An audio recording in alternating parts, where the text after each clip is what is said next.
Hi guys, welcome to revision time. आज है 23 दिसंबर 2024। चलिए आज के करंट अफेयर्स हम स्टार्ट करते हैं। अगर आप सभी को ये वीडियो हेल्पफुल लगे तो इसे लाइक कर दीजिएगा, साथ ही चैनल भी सब्सक्राइब कर लीजिए। इस तरह की कम टाइम की करंट अफेयर्स की वीडियो आपको हमेशा मिलते रहेंगे। तो चलिए शुरू करते हैं आज के सारे करंट अफेयर्स के क्वेश्चन। मगर उससे पहले जान लेते हैं 28 दिसंबर को पूछे गए क्वेश्चन का सही आंसर क्या है। क्योंकि 29 दिसंबर को संडे था और संडे को वीकली करंट अफेयर्स की वीडियो आती है, तो हम जानेंगे पहले 28 दिसंबर को पूछे गए क्वेश्चन का आंसर। प्योंगयांग किस देश की राजधानी है?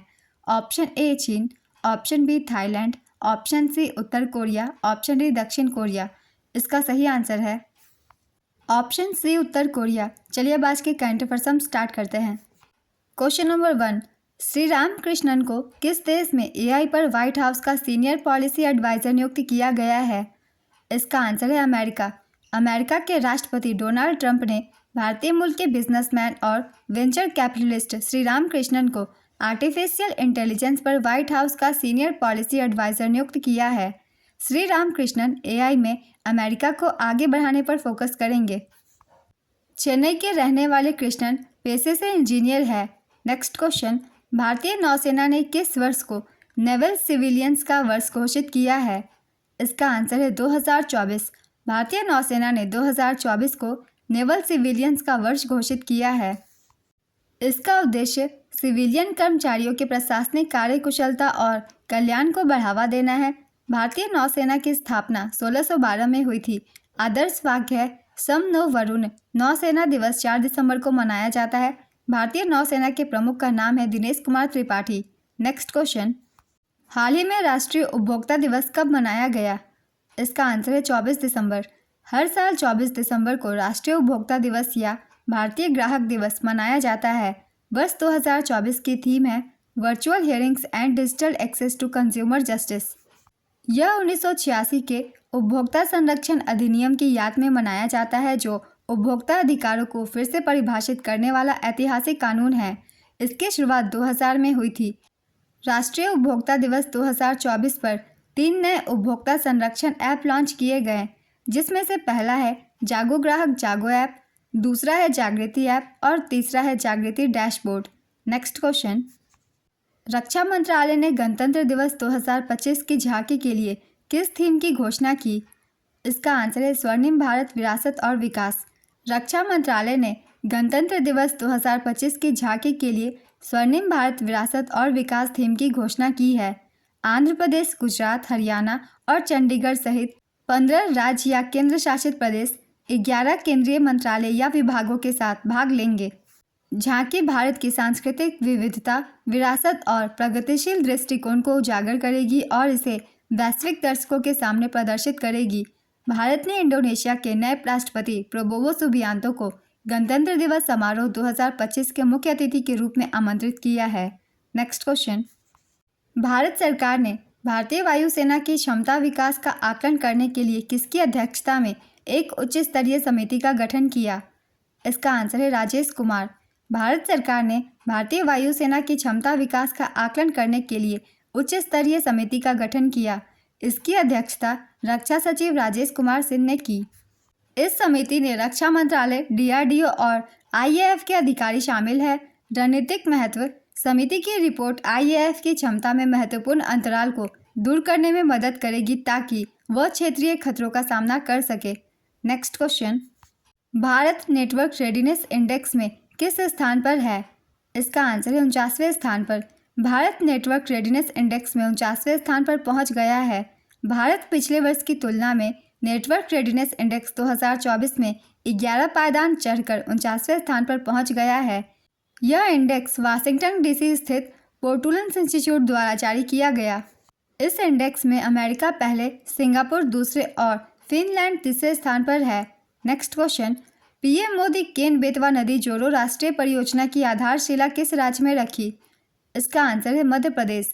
पीएम मोदी ने अटल बिहारी वाजपेयी की 100वीं जयंती के अवसर पर खजुराहो में कई विकास परियोजनाओं का उद्घाटन और शिलान्यास किया। 1153 अटल ग्राम सुशासन भवनों की आधारशिला भी रखी। प्रधानमंत्री केन बेतवा नदी जोड़ो राष्ट्रीय परियोजना की आधारशिला भी रखी। इस परियोजना से मध्य प्रदेश और उत्तर प्रदेश के विभिन्न जिलों को सिंचाई सुविधाएं मिलेंगी। इस परियोजना से क्षेत्र के लोगों को पीने का पानी की सुविधा भी मिलेगी। इस परियोजना की अनुमानित लागत 44,605 करोड़ रुपए है। यह परियोजना पन्ना टाइगर रिजर्व से होकर गुजरती है। नेक्स्ट क्वेश्चन, हाल ही में किस देश ने फरवरी 2025 में HPV टीकाकरण अभियान शुरू करने की घोषणा की? इसका आंसर है नेपाल। नेपाल ने फरवरी 2025 में HPV टीकाकरण अभियान शुरू करने की घोषणा की। यह 5 फरवरी 2025 से शुरू होकर 15 दिवसीय अभियान होगा। इसका उद्देश्य गर्भाशय ग्रीवा के कैंसर से निपटना है। अभियान का लक्ष्य 10 से 14 वर्ष की आयु की 1.68 मिलियन लड़कियों को शामिल करना है, जिनमें स्कूल न जाने वाली लड़कियां भी शामिल है। नेपाल की राजधानी काठमांडू है। राष्ट्रपति का नाम रामचंद्र पौडेल है और मुद्रा नेपाली रुपया। नेक्स्ट क्वेश्चन, हाल ही में AIM, नीति आयोग, UNDP और सिटी फाउंडेशन ने 2024-25 के लिए यूथ को लैब नेशनल इनोवेशन चैलेंज के कौनवें संस्करण का शुभारंभ किया? इसका आंसर है 7वें। अटल innovation mission AIM, NITI Aayog और संयुक्त राष्ट्र विकास कार्यक्रम UNDP ने सिटी फाउंडेशन के सहयोग से 2024-25 के लिए यूथ को लैब राष्ट्रीय नवाचार चुनौती का अनावरण किया है। यह 7वां संस्करण होगा। थीम है improving access to opportunities and welfare for persons with disabilities. इसे 2017 में वैश्विक स्तर पर लॉन्च किया गया था और 2019 में भारत में पेश किया गया था। नेक्स्ट क्वेश्चन, हाल ही में किसको राष्ट्रीय मानवाधिकार आयोग का अध्यक्ष नियुक्त किया गया? इसका आंसर है वी राम सुब्रमण्यम। न्यायमूर्ति वी राम सुब्रमण्यम को राष्ट्रपति द्रौपदी मुर्मू द्वारा राष्ट्रीय मानवाधिकार आयोग का 9वां अध्यक्ष नियुक्त किया गया। वह अरुण कुमार मिश्रा का स्थान लेंगे। प्रियांक कानूनगो और डॉक्टर न्यायमूर्ति विद्युत रंजन सारंगी को भी NHRC का सदस्य नियुक्त किया गया। नेशनल ह्यूमन राइट्स कमीशन की स्थापना 12 अक्टूबर 1993 में हुई थी। इसका मुख्यालय नई दिल्ली में है। नेक्स्ट क्वेश्चन, आइसाके वल्लू एके किस देश के नए प्रधानमंत्री बने हैं? इसका आंसर है टोंगा। आइसाके वल्लू एके को टोंगा का नया प्रधानमंत्री चुना गया है। वे हुकावा मेलुकु सियाओसी सेवालेनी की जगह लेंगे। टोंगा की राजधानी है नुकुओलोफा और मुद्रा पांगा। नेक्स्ट क्वेश्चन, यूके के राजा चार्ल्स तृतीय द्वारा नाइटहुड और डेम एमा से किसे सम्मानित किया गया है? इसका आंसर है क्रिस्टोफर नोलन। ओपेनहाइमर के ऑस्कर विजेता फिल्म निर्माता क्रिस्टोफर नोलन को यूनाइटेड किंगडम के राजा चार्ल्स तृतीय द्वारा नाइटहुड और डेम एमा से सम्मानित किया गया है। यह सम्मान उन्हें फिल्म उद्योग में उनके योगदान के लिए दिया गया। आज के सारे करंट अफेयर्स के क्वेश्चंस कंप्लीट होते हैं। चलिए अब आज का क्वेश्चन देखते हैं क्या है। गणतंत्र दिवस समारोह 2025 के मुख्य अतिथि के रूप में किसे आमंत्रित किया गया है? Option A Prabowo Subianto, option B Indramani Pandey, option C Mohammad Yunus, option D Emmanuel Macron. अपना आंसर गेस कीजिए या फिर कमेंट बॉक्स में दीजिए। अगर आप सभी को ये वीडियो हेल्पफुल लगे तो इसे लाइक ज़रूर कर दीजिएगा और साथ ही चैनल भी सब्सक्राइब कर लीजिए। इस तरह की कम टाइम की करंट अफेयर्स की वीडियो आपको हर दिन मिलते रहेंगे। फिर मिलते हैं अगली वीडियो के साथ। आप सभी को थैंक यू।